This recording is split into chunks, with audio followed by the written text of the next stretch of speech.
नमस्कार। महंगाई ये शब्द हम सबने कितनी बार सुना है ना, खबरों में, अखबारों में। लेकिन इसका असली मतलब क्या है?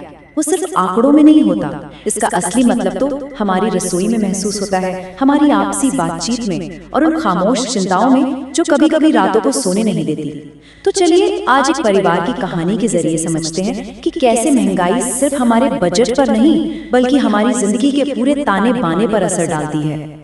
कहानी की शुरुआत होती है कविता की रसोई में, एक बहुत ही आम सी लगने वाली मुश्किल से, जो देखते ही देखते एक बड़ी मुसीबत का रूप ले लेती है। पहली चिंगारी तब भड़कती है जब रसोई की गैस अचानक खत्म हो जाती है और अब परिवार के सामने एक मुश्किल फैसला आ खड़ा होता है।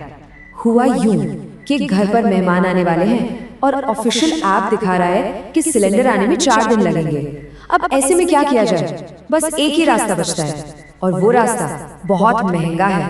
1500 रुपए। सोचिए, एक गैस सिलेंडर के लिए, वो भी ब्लैक मार्केट से। ये महीने की शुरुआत में ही बजट पर एक बहुत बहुत बड़ा झटका था। और बात यहीं खत्म नहीं होती। जब मेहमान जाते हैं तो आर्थिक तंगी एक सामाजिक शर्मिंदगी बन जाती है। उनके बच्चों को उतना शगुन नहीं दे पाते जितनी उम्मीद थी। एक छोटी रकम से काम चलाना पड़ता है जो उनके स्वाभिमान पर एक छोटी पर गहरी चोट कर जाती है। तो रसोई से उठी वो एक चिंगारी पहले से ही सुलग रहे हालातों पर जाकर गिरती है, क्योंकि रोजमर्रा की जिंदगी में हर तरफ से दबाव लगातार बना ही हुआ था।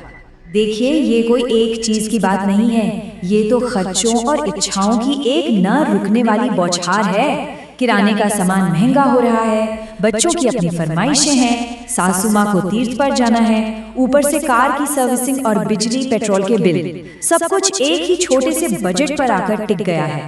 7,000 रुपए, ये दादी की हरिद्वार तीर्थ यात्रा का अनुमानित खर्च है। एक ऐसी इच्छा जिसे कविता को बहुत धीरे से टालना पड़ता है और इस वजह से घर में मनमुटाव हो जाता है। तो अब ये जो पैसों की तंगी है, ये परिवार के अंदर धीरे धीरे भावनात्मक दूरियां और नाराजगी पैदा करने लगती है। अभी तक तो ये छोटे छोटे दबाव थे, लेकिन अब ये अचानक से बड़े वित्तीय झटकों में बदल जाते हैं।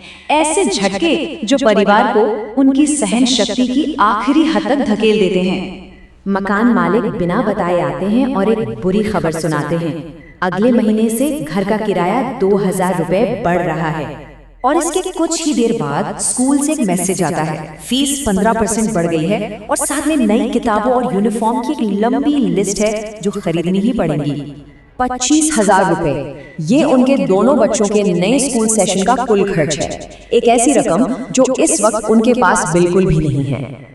और बस यहीं पर सब्र का बांध टूट जाता है। ये पूरी तरह से निराशा का वो पल है जब इन सभी मांगों का बोझ बर्दाश्त से बिल्कुल बाहर हो जाता है। और इस वित्तीय संकट का असर अब बच्चों की दुनिया पर भी पड़ता है। उन्हें समझ नहीं आता कि उनकी हर छोटी बड़ी मांग क्यों ठुकरा दी जा रही है। एक फुटबॉल किट या ड्राइंग क्लास जैसी मामूली चीजें भी अब नामुमकिन लगने लगी हैं। लेकिन इस संकट को खुद पर हावी होने देने के बजाय परिवार इसका सामना करने का फैसला करता है, एक मुश्किल लेकिन बहुत जरूरी बातचीत के साथ। खाने की मेज पर कविता के पति सूरज सब कुछ साफ साफ बता देते हैं। अपनी तनख्वाह, बढ़ते हुए बिल, घर का बढ़ा हुआ किराया, स्कूल की फीस, सब कुछ। और उस पर ये परेशानी सिर्फ उनकी नहीं रहती, ये पूरे परिवार की एक साझा मुश्किल बन जाती है। वो इस मुश्किल को एक मजबूरी की तरह नहीं बल्कि एक चुनाव की तरह पेश करते हैं कि अब हमें मिलकर चुनना होगा कि हमारी जरूरतें क्या हैं और हमारे शौक क्या हैं। तो अब हल क्या है? देखिए, हल कहीं से जादुई तरीके से और पैसे लाना नहीं है, नहीं, बल्कि एक बुनियादी बदलाव लाना है। वो चुप्पी और तनाव को तोड़कर पूरी ईमानदारी से बात करना, मिलकर ये तय करना कि जरूरतें पहले आती हैं और सबसे जरूरी ये समझना कि इस मुश्किल से अकेले नहीं बल्कि एक साथ ही निकलना होगा। और फिर जो होता है वो वाकई दिल छू लेता है। बच्चे खुद आगे बढ़कर कहते हैं कि वो अभी के लिए अपने सपने छोड़ देंगे। दादी अपनी पेंशन की बचत देने की पेशकश करती हैं। ये वो पल है जो बताता है कि वे सब इसमें एक साथ हैं।